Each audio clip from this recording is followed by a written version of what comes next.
Hello प्यारे बच्चों, नमस्कार। स्वागत है आप सभी का ज्ञान वृद्धि पर। बच्चों आइए इस वीडियो के अंदर करते हैं हम हमारा फर्स्ट चैप्टर जो है यूनिट्स का। यूनिट्स बोले तो इकाइयाँ।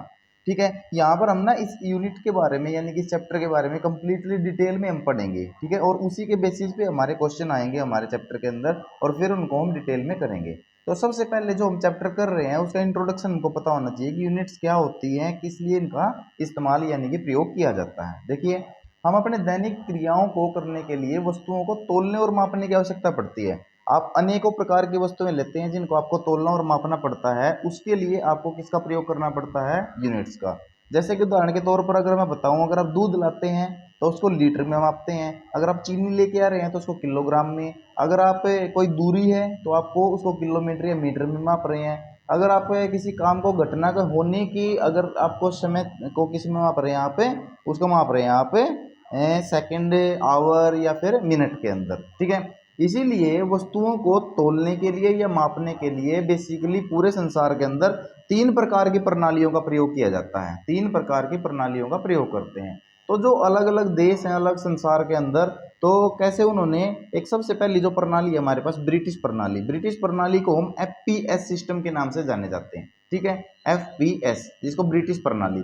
और दूसरी प्रणाली है बच्चों फ्रेंच प्रणाली जिसको सीजीएस सिस्टम के नाम से जानते हैं। कंप्लीट डिटेल में इनकी बात करेंगे। मीट्रिक प्रणाली को हम एमकेएस सिस्टम के नाम से जानते हैं। अब देखिए, हमारे पास ऐसी मुख्यतः कौन सी चीजें हैं जिनको हम इन तीनों प्रणालियों में मापने की आवश्यकता पड़ी और तीनों प्रणाली उनको माप रही है। मुख्यतः मूलभूत तीन क्रियाएं हमारी ऐसी होती हैं जिनको हम मापते हैं हमारे दैनिक क्रियाओं के अंदर। एक लंबाई, किसी वस्तु की लंबाई को मापना, किसी वस्तु के भार को मापना या फिर किसी घटना के होने के समय को मापने के लिए हम मूलतः इन प्रणालियों का क्या करते हैं? प्रयोग करते हैं। अब हम बताएंगे कौन सी प्रणाली में किसको किस इकाई के अंदर मापा जाता है। चलिए, मैं यहाँ पर आपको आपके सामने एक मैंने टेबल दिखाई है। ठीक है, सारणी के अंदर हम देखते हैं। तो यहाँ पर सबसे पहले जो मैंने आपको बताई है ब्रिटिश प्रणाली यानी कि एफपीएस सिस्टम। एफपीएस सिस्टम की अगर हम बात करते हैं बच्चे, तो हमारे पास तीनों चीज हैं हमारी लंबाई, भार किसी चीज का और जैसे समय। तो लंबाई को यानी कि लेंथ को एफ एफ से डिनोट हो रहा है हमारे पास फुट। ठीक है, तो लंबाई को किस में मेजर करेंगे? फुट में। और वेट को हम किस में मेजर? वेट को मेजर करेंगे हम पौंड के अंदर। और अगर टाइम की बात करते हैं तो टाइम को मेजर करते हैं हम सेकंड में। यानी कि एफ से बना फुट, पी से बना पौंड और एस से बना है सेकंड। देखिए, आप कई बार ना डिस्टेंस को मेजर करते हैं, ये इतने फुट लंबी रोड है। जैसे आप बर्थडे केक लेके आते हैं तो आप पूछते हैं कितने पौंड का है। ठीक है, तो वो पौंड यानी कि वेट की हम बात कर रहे हैं, फुट यानी कि डिस्टेंस की हम बात कर रहे हैं, लेंथ की किसी वस्तु की, और सेकंड यानी कि टाइम की। तो एफ पी एस आप देखते ही समझ जाएंगे। एफ बोले तो फुट, पी बोले तो पौंड और एस बोले तो टाइम। अब जो सेकंड हमारे पास जो प्रणाली है वो फ्रेंच प्रणाली है और हमको किस नाम से जाना है? CGS system. तो सीजीएस सिस्टम की बात करते हैं तो सी पहली हमारे लिए लेंथ के लिए स्टैंड होती है, जी यानी कि दूसरी यूनिट हमारे पास वेट के लिए और तीसरी यूनिट हमारे टाइम के लिए। ये बस आपको ध्यान रखना है। तो सी है हमारे पास, सी स्टैंड होती है सेंटीमीटर। यानी कि सीजीएस सिस्टम के अंदर लेंथ को किसे मेजर करेंगे? सेंटीमीटर में। वेट को किस में मेजर करेंगे? ग्राम के अंदर। और टाइम को मेजर करेंगे बच्चे हम सेकंड के अंदर। ठीक है, तो सेंटीमीटर में भी आपने मेजर किया होगा। जैसे कि आप हमारा स्केल होता है, स्केल के ऊपर किसमें होती है? सेंटीमीटर और मिलीमीटर में। जैसे ये हमारे पास एक स्केल है तो स्केल के ऊपर आपने देखा होगा सेंटीमीटर और मिलीमीटर के अंदर हमारे पास जो दूरी है वो हम मेजर करते हैं। उसके बाद ग्राम। ठीक है, ग्राम एक छोटी यूनिट है, किसकी यूनिट है? भार की। उसके बाद समय को तो इसमें भी सेकंड में ही मापते हैं। थर्ड जो हमारे पास मीट्रिक सिस्टम जो मैंने बताया है, मेजरिंग सिस्टम जो मीट्रिक सिस्टम है, तो मीट्रिक सिस्टम है एम के एस।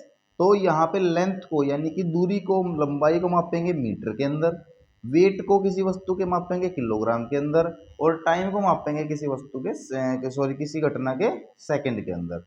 तो टाइम तो आप देख रहे हैं तीनों के अंदर सेकंड में ही मापा जा रहा है। बस क्वेश्चन क्या आएगा, आपसे पूछ लिया जाएगा कि एफपीएस सिस्टम का पूरा नाम बताइए, सीजीएस का या एमकेएस सिस्टम का पूरा नाम बताइए। हो सकता है ये पूछ ले कि एमकेएस सिस्टम में के किसके लिए स्टैंड करता है, तो किसके लिए स्टैंड करेगा? किलोग्राम के लिए। ठीक है, तो ये था हमारे पास इसका इंट्रोडक्शन जिसके अंदर हमको तीन हमने आपको बताई है प्रणालियां। अब हम आगे बढ़ते हैं। देखिए, अब पूरी दुनिया के अंदर हमारा केवल इनसे काम नहीं चलता। तो इनसे काम नहीं चला तो हमने क्या किया बच्चे? हमने एक नए सिस्टम ऑफ यूनिट्स को इंट्रोड्यूस किया जिसको क्या बोला जाता है? जिसको बोला जाता है एसआई सिस्टम ऑफ यूनिट। देखिए, दुनिया के अंदर अब और भी बहुत काम होते हैं जिसमें केवल लंबाई, भार या फिर हमारा किससे काम नहीं चल सकता? समय से काम नहीं चलता। तो हमारे पास है ना two classification of system of units हैं। अब मेनली हमने ना पूरे को कंक्लूड कर दिया दो के अंदर, ठीक है, यानी कि जो पहले तीन हमने किए हैं ना वो भी इन दो के अंदर क्या हो गए हैं, कवर हो गए हैं। तो एसआई सिस्टम ऑफ यूनिट, ये दो है ना, जो पहला तो क्या है एसआई सिस्टम ऑफ यूनिट और दूसरा क्या है डिराइव्ड सिस्टम ऑफ यूनिट, ठीक है। तो एसआई सिस्टम को तो किससे किसके नाम से, पहले मैं एसआई सिस्टम ऑफ यूनिट की बात करता हूँ आपके सामने। एसआई सिस्टम ऑफ यूनिट क्या होता है, इसे इंटरनेशनल सिस्टम ऑफ यूनिट के नाम से जाना जाता है। देखा एसआई तो इंटरनेशनल सिस्टम ऑफ यूनिट्स के नाम से जाना जाता है। पूरे संसार के अंदर इसी सिस्टम के ऊपर हम कॉमनली काम कर सकते हैं, क्योंकि हमें क्या करना होता है, लेन देन पूरे एक कंट्री से दूसरी कंट्री में, ठीक है, व्यापार करना होता है, ठीक है, चीज़ों को बनाना होता है, मैन्युफैक्चरिंग प्रोड्यूसिंग होती है, तो हम एसआई सिस्टम ऑफ यूनिट्स का इस्तेमाल करते हैं। अब देखिए जो हमारे पास मीट्रिक सिस्टम ऑफ यूनिट्स था ना, मीट्रिक प्रणाली थी, उसी का ये एक नया रूप है, एक नया वर्जन है, जिसके अंदर और बहुत चीजें क्या होगी है, इंक्लूड होगी है। जो सामान्य तौर पर इंजीनियरिंग, ठीक है, एक तो जो हमारी इंजीनियरिंग, जैसे हम इंजीनियरिंग फील्ड से अगर संबंध रखते हैं तो इंजीनियरिंग, तकनीकी टेक्निक, ठीक है, टेक्निकल, माप तोल यानी कि तकनीकी माप तोल, और व्यापार यानी कि बिजनेस के क्षेत्र में सामान्य रूप से ये प्रयोग में किया जा सकता है। वैसे तो एसआई सिस्टम ऑफ यूनिट्स के आगे भी दो सब पार्ट होते हैं, एक फंडामेंटल यूनिट्स और एक सप्लीमेंट्री यूनिट्स, लेकिन यहाँ पर हम बात करेंगे केवल फंडामेंटल यूनिट्स की। सप्लीमेंट्री यूनिट्स एंगल से रिलेटेड हो जाता है, ठीक है, वो अभी आपके सिलेबस में यहाँ पे नहीं है, उसमें केवल दो है, एक सॉलिड एंगल और प्लेन एंगल, ठीक है। तो यहाँ पर सबसे पहले हम बात करते हैं फंडामेंटल सिस्टम, फंडामेंटल यूनिट्स की। देखिए बच्चे, जो हमारे पास फंडामेंटल यूनिट होती है ना, जिसको मूलभूत इकाइयां बोला जाता है, मूलभूत इकाइयां, यही हमारे पास 7 होती हैं, और इन्हीं से हम पूरे सभी चीजों को इन्हीं से मेजर कर सकते हैं, ठीक है। इससे बाहर आपके संसार में कोई भी चीज नहीं जाती। देखिए जैसे कि पहले हमने लेंथ, मास और टाइम की तो बात कर चुके हैं, मास या फिर बोले तो वेट, ठीक है, लेंथ, मास और टाइम की हम बात कर चुके हैं। तो लेंथ को एसआई सिस्टम में मीटर में मापते हैं, सिंबल उसका एम होता है। मास को किलोग्राम में और सिंबल केजी होता है। टाइम को सेकंड में, सिंबल इसका के होता है। उसके बाद टेम्परेचर, क्योंकि अब दुनिया के अंदर तो टेम्परेचर भी मापना है, तो टेम्परेचर को किस में मापा जाता है, इस सिस्टम ऑफ यूनिट्स में केल्विन में। वैसे तो टेम्परेचर के 4 स्केल होते हैं, ठीक है, कौन कौन से, सेल्सियस, फारेनहाइट, केल्विन और र्यूमर। उन चारों स्केलों को मैं बिल्कुल डिटेल में कराऊंगा एक वीडियो के अंदर। तो टेम्परेचर के 4 स्केल होते हैं, तो केल्विन में मापते हैं एसआई सिस्टम ऑफ यूनिट में, ठीक है, उसको के से डिनोट करते हैं। अब इलेक्ट्रिक करंट जो हम यूज करते हैं उसको किसे मापते हैं, उसकी यूनिट होती है एम्पियर, ठीक है, उसको ए या फिर आई सिंबल से हम डिनोट कर देते हैं। फिर हमारे पास ल्यूमिनियस इंटेंसिटी यानी कि प्रकाश की तीव्रता, ठीक है, उसको मापने के लिए किसका इस्तेमाल किया जाता है, ल्यूमन, उसकी यूनिट होती है ल्यूमन, और आई से हम उसको दर्शाते हैं। अमाउंट ऑफ सब्सटेंस यानी कि पदार्थ की मात्रा को अगर मापना है तो उसकी इकाई होती है मोल, जो आपने केमिस्ट्री के अंदर पढ़ी होगी, तो MOL सिंबल से हम उसको क्या करते हैं, दर्शाते हैं। तो ये हमारे पास क्या है, दो जो हमारे सिस्टम ऑफ यूनिट्स थे उसमें से एक था एसआई सिस्टम ऑफ यूनिट, ठीक है, उसको हमने क्या किया है यहाँ पर डिस्कस किया है। अब हमारा बचता है केवल क्या, एक डिराइव्ड सिस्टम ऑफ यूनिट। अब डिराइव्ड सिस्टम ऑफ यूनिट को हिंदी में बोलते हैं व्युत्पन्न। व्युत्पन्न मीन्स किसी से उत्पन्न होना, किसी से पैदा होना। अब ये किससे पैदा हुई है, ये देखिए, ये रहा हमारे पास डिराइव्ड सिस्टम ऑफ यूनिट्स। वह इकाई, ये वो इकाइयां हैं जो दो या दो से अधिक मूल इकाइयों से मिलके बनी है, ठीक है। मूल इकाइयों में तो मैंने 7 बताई आपको, अब उन्हीं में से मिलके आगे उन एक से दो, दो तीनों से मिलके एक बन गई, तो ऐसे उनको क्या बोलते हैं, डिराइव्ड यूनिट्स, ठीक है, उसे व्युत्पन्न इकाई बोलते हैं। जैसे कि अगर आप किसी चीज का एरिया मेजर करना आपको, तो एरिया को किस में कैसे करोगे, मीटर मल्टीप्लाई मीटर, जैसे स्क्वायर मीटर में, ठीक है, ऐसे आता है ना एरिया, स्क्वायर में आता है। तो उस, क्योंकि एरिया निकालने के लिए दो साइड होती है आपको, जैसे रूम का एरिया निकालना है तो लेंथ मल्टीप्लाई ब्रेड, तो दोनों मीटर में होंगे, तो मीटर मल्टीप्लाई मीटर हो गया, मीटर स्क्वायर इसका सिंबल आ गया।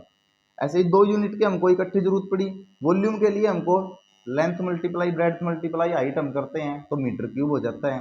वेलोसिटी यानी कि किसी चीज का वेग अगर हमको बताना है, ठीक है, उसको मीटर पर सेकंड। अब देखिए यहाँ पे दूरी की भी यूनिट आ गई है और समय की भी यूनिट आ गई है, तो दो इकाइयों से मिलकर बन गया ना ये, तो मीटर पर सेकंड इसका सिंबल है। डेंसिटी यानी कि घनत्व, किसी चीज में कितना भारी है वो, कितना हल्का है, तो किलोग्राम पर क्यूबिक मीटर, ठीक है, मीटर का तो क्यूब होगा और किलोग्राम से डिवाइड में है, किलोग्राम के डिवाइड में है, तो केजी पर मीटर क्यूब। तो डिराइव्ड यूनिट भी अगर आप समझ गए, अगर हमारा मूलभूत इकाइयों से यानी कि फंडामेंटल यूनिट से, सिस्टम ऑफ इंटरनेशनल यूनिट से काम नहीं चल रहा, तो हम डिराइव्ड यूनिट का यूज कर सकते हैं, ठीक है।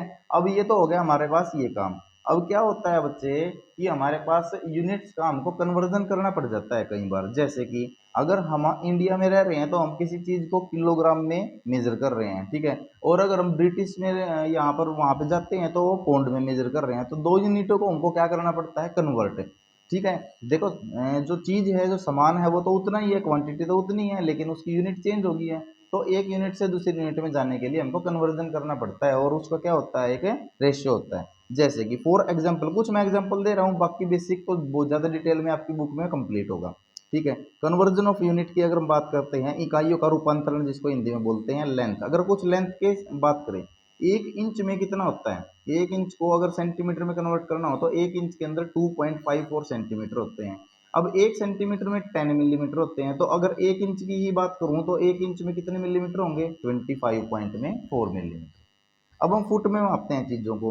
अगर फुट से हमको उसको, एक फुट को कितना बताऊंगा मैं, 30.48 सेंटीमीटर के इक्वल एक फुट होता है। और एक फुट में अगर इंच की बात करूँ ना बच्चे, तो 12 इंच होते हैं एक फुट में। ठीक है। गज, ये भी ब्रिटिश सिस्टम की यूनिट है। एक गज में कितने फुट होते हैं, 3 फुट। ठीक है। अब एक गज में 3 फुट है, एक फुट में 12 इंच है। ठीक है, 12 इंच से मिलके, और एक इंच में 2.54। देखिए ये बड़ा इंपॉर्टेंट है इंच वाला, ये कई बार क्वेश्चन आता है। एक मीटर की, अगर जैसे कि हम डिस्टेंस लेंथ को मीटर में मापते हैं, तो मीटर कितने के इक्वल होता है, 100 सेंटीमीटर के। और अगर एमएम की, मिलीमीटर की बात करूं तो वो 1000 एमएम के इक्वल हो जाता है 1 मीटर। अब कुछ एग्जांपल ले लेते हैं हम वेट के, यानी कि भार के। एक पौंड, जैसे वेट हम पौंड में मापते हैं, ठीक है। अगर उसी को हमको ग्राम में मापना हो तो एक पौंड जो होता है ना, जैसे आप एक पौंड का बर्थडे केक लेके आ रहे हैं, तो एक पौंड 453.6, यानी कि 453.6 ग्राम के इक्वल होता है वो। ठीक है। अगर एक क्विंटल, जैसे आप कई बार एक क्विंटल सामान आप ले लेते हैं, तो वो 100 किलोग्राम एक क्विंटल में हो जाते हैं। जैसे कि 1 किलोग्राम में 1000 ग्राम आपके पास होते हैं। आपने 1 किलोग्राम का क्या देखा होगा, वो जो हमारा वेट होता है उसको भी देखा होगा, उसके ऊपर 1000 ग्राम लिखा होता है। अगर टाइम भी एक क्या है, यूनिट है, तो टाइम को जैसे 1 आवर के अंदर 60 मिनट होते हैं, 1 मिनट की बात करें तो 60 सेकेंड होते हैं। 24 आवर से मिलके 1 डे बन जाता है, एक दिन बन जाता है। और 30 दिन से मिलके एक महीना बन जाता है। और 12 महीनों से मिलके ऐसे ही क्या बन जाता है, एक साल तक हम चले जाते हैं। तो ये था बेसिकली बच्चों, जिसके अंदर हमने क्या क्या सीखा। 3 यूनिट थी हमारे पास, एफपीएस, सीजीएस, एमकेएस। ठीक है। तीनों यूनिट को हमने डिटेल में सीखा, किसमें क्या होता है। उसके बाद 2 यूनिट सीखे हमने, fundamental unit, derived unit. Fundamental unit की 7 थी, और ड्राइव्ड यूनिट के कुछ एग्जाम्पल मैंने दिए। ठीक है। उसके बाद मैंने कन्वर्जन ऑफ यूनिट्स भी आप लोगों को सिखाया। ठीक है। तो ये था बिल्कुल बेसिक जो हमारा चैप्टर था, कौन सा, यूनिट्स वाला चैप्टर। ठीक है। तो यूनिट वाले चैप्टर का ये बेसिक था, जिसको आप लोगों ने, बड़ी आशा करता हूँ डिटेल में समझ में आया होगा। कोई भी डाउट है तो कमेंट कीजिए आप मेरे को, ठीक है। और मैं डिटेल में आपको फिर उसमें बता दूंगा, अगर कोई ऐसा बचता, हालांकि तो ऐसा कोई बचता नहीं। इससे रिलेटेड जो भी क्वेश्चन बनेंगे हम नेक्स्ट वीडियो के अंदर उसको करते हैं। ठीक है। कुछ क्वेश्चन मैं आपको इसके बेस पे करके दिखाता हूँ। ठीक है। इसको कीजिए, नोट्स बनाइए, मिलते हैं नेक्स्ट वीडियो में क्वेश्चंस के साथ। तब तक thanks for watching this video students. अगर आप नए हैं चैनल पे, सब्सक्राइब करना ना भूलें।